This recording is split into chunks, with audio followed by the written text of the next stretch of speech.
Puasa mengembalikan kita pada karakter yang positif. Secara spiritual, karakternya muncul, karakter moral namanya, dibimbing, punya integritas yang bagus. Jadi nggak mungkin lah kalau orang puasanya benar itu, latihan setelah puasa nggak mungkin terjebak pada tindakan kriminal itu, ya, mencuri, korupsi, merugikan, ya, merampok, membunuh dan sebagainya, itu nggak mungkin. Ya, dan di saat yang sama karunia Allah begitu luas. Yang pernah berdosa dipanggil semua. Wa idza sa'alaka ibadi, saya pernah sampaikan di tafsir penjelasan ini pertemuan-pertemuan yang lalu, sampai dipanggil ibad. Kalau hambaku ingin kembali mendekat kepada Allah, kan, ingin taubat, ya, qul ya ibadiyalladzina asrafu ala anfusihim la taqnatu min rahmatillah. Sebanyak apapun dosamu, pernah salah, sekarang ingat, sadar, tobat sebelum meninggal. Tobat sebelum meninggal. Ya, silahkan kumpulkan ilmu seluas apapun, harta sebanyak apapun, jabatan silahkan cari sebanyak apapun, tapi akhirnya meninggal. Itu poinnya, ya kan? Pada akhirnya pulang. Nah, ketika meninggal itu artinya kan meninggalkan dunia, pindah kemana? Tanya bekalnya apa? Kan udah sering lihat, udah sering lewat kuburan, udah sering lihat orang meninggal, jenguk orang meninggal, kan begitu dikuburkan dunianya nggak ikut, gitu kan? Bahkan yang ngantar pun pulang lagi. Ya, belum pernah rasanya kita lihat yang nangis-nangis di atas kuburan juga pengen ikut dikubur, kan itu juga nggak pernah tampak gitu ya. Nah, oleh karena itu kita kembalikan ke hadis tadi, Futihat abwabul jannah, banyak peluang kebaikan dibuka untuk kita supaya mencari bekal yang baik untuk pulang. Maka Ramadan ini momentum yang sangat bagus menata kembali, mengembalikan kembali diri kita pada yang baik-baik, ya, pada yang mulia sifatnya. Kemudian wa ghallaqat abwabu jahannam, pintu-pintu neraka ditutup karena kita tekad gak mau berbuat maksiat lagi. Sudah, sehingga tertutup itu. Wa sufilatis syayatin aw sulsilatis syayatin, setan dibelenggu. Ya, setan diikat karena tak mampu lagi menggoda. Terikat itu ada makna di dalamnya secara kontekstual dalam kiasannya, karena kita sudah komitmen mendekati Allah dengan kebaikan, mengabaikan provokasi setan, seakan-akan diikatlah setan itu dengan komitmen kita tadi. Nah, inilah 3 tafsir terkait hadis yang dimaksudkan. Jadi kalau misalnya ada orang yang masih berbuat maksiat saat Ramadan, ya kan, bukan setannya tidak diikat, tapi manusia yang masih aktif berbuat maksiat, gitu ya. Allahnya sudah maha baik mengikat setan, manusianya malah yang buka setan itu sendiri. Nah, bahasa bebasnya kan begitu, supaya dia aktif lagi. Nah, jadi kalau puasanya benar, tarawih itu nggak ada yang ngilang sendal, apalagi yang ngilangin kotak infak, gitu kan. Nah, jadi kalau di rumah Allah saja sudah berani mencuri, artinya ada sesuatu yang salah. Tapi kalau rakyat sudah berani masuk ke masjid mencuri, nah artinya ada sesuatu yang sudah nggak tepat di lingkungannya, ya kan?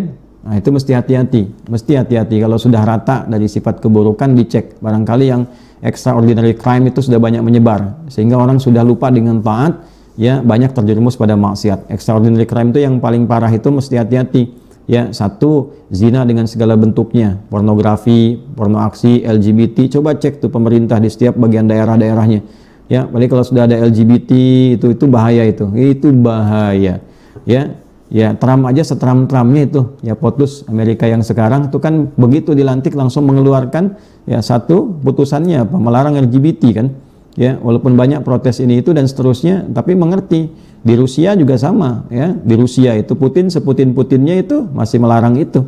Ya, masa di negara kita mayoritas muslim terbesar paham itu, ya kan? Dan di ajaran juga agama lain saya yakin juga menilai bahwa itu keliru, gitu kan? Nah, itu kalau udah banyak menyebar di mana-mana, pasti penyakitnya melahirkan penyakit sosial. Hati-hati, itu penyakit sosial itu pasti itu, ya. Yang kedua apa? Judi itu mau online, mau onsite atau offline, mau macam-macam, itu penyakit sosial. Nah, sekarang pun harusnya dilihat tuh, ya. Saya juga heran juga ini kajian-kajian Islami komennya banyak tuh, komen-komen buzzer yang judi itu masuk itu, kok bisa, ya? Nah, kan gampang itu patroli-patroli kepolisian cyber itu, ya, telusuri aja itu, masa nggak bisa ditangkap gitu kan? Ya, ini kan lagi ceramah agama, ada juga yang bagus konten-konten yang lain, tiba-tiba komen-komen judi itu masuk tuh, ya, kampanye-kampanye judi itu kan bisa ditelusuri. Sistem kita kan udah canggih, masa nggak bisa ditangkap itu, ya? Hari ini ceramah, dihilangin 1, muncul yang lain, besok ada lagi, kan ada patroli tuh, ya. Alat sadapnya sudah bagus, ya, alat untuk melacaknya sudah hebat, nggak mungkin ketahuan itu. Nah, kalau nggak ditertibkan, penyakit sosial nanti, ujung-ujungnya rusak masyarakatnya, pasti rusak itu. Judi itu candu, nanti kalau sudah seperti itu pengen minjam, muncul pinjol, nyambung lagi ke situ, ya. Nah, ini yang paling bahaya tuh, nanti terikat dengan utang, lama-lama apa? Penyakit sosial muncul. Orang nyuri beras, orang nyuri ini hanya untuk judi, bahaya.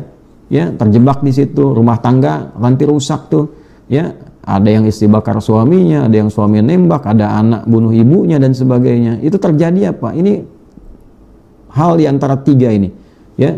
Yang pertama tadi saya sampaikan pornografi dan turunannya, pornografi, porno aksi, LGBT, zina namanya, fahsya namanya, ya. Yang kedua judi, yang ketiga itu merasantika, minuman keras dan narkotika. Itu kalau sudah tiga-tiganya menyebar, khamar, bahasa Arabnya itu, bahasa Qurannya khamar, yang merusak akal, yang merusak akal. Dulu ditafsirkan minuman keras saja, ya sekarang dikembangkan, ya obat-obatan terlarang dan sebagainya. Cek kalau itu sudah menyebar di mana-mana, itu pasti merusak, rusak generasinya, rusak masyarakatnya, rusak pola hidupnya. Nah, puasa memperbaiki itu semua. Puasa memperbaiki itu semua. Jadi kalau puasanya benar di setiap kita itu melatih karakter moralnya baik, secara pribadi baik, nanti akan ada kesadaran kolektif menyeluruh, ya kan? Semua jadi baik lagi. Nah, dengan itulah kemudian setannya kita ikat, pintu neraka kemudian ditutup dengan amalan, dan pintu surga terbuka dengan kebaikan. Itulah gambaran tafsir secara komprehensif terkait dengan hadis yang disampaikan. Dan kembali pilihannya kepada kita semua, apakah mau jadi hamba yang benar atau tetap bertahan pada keburukan.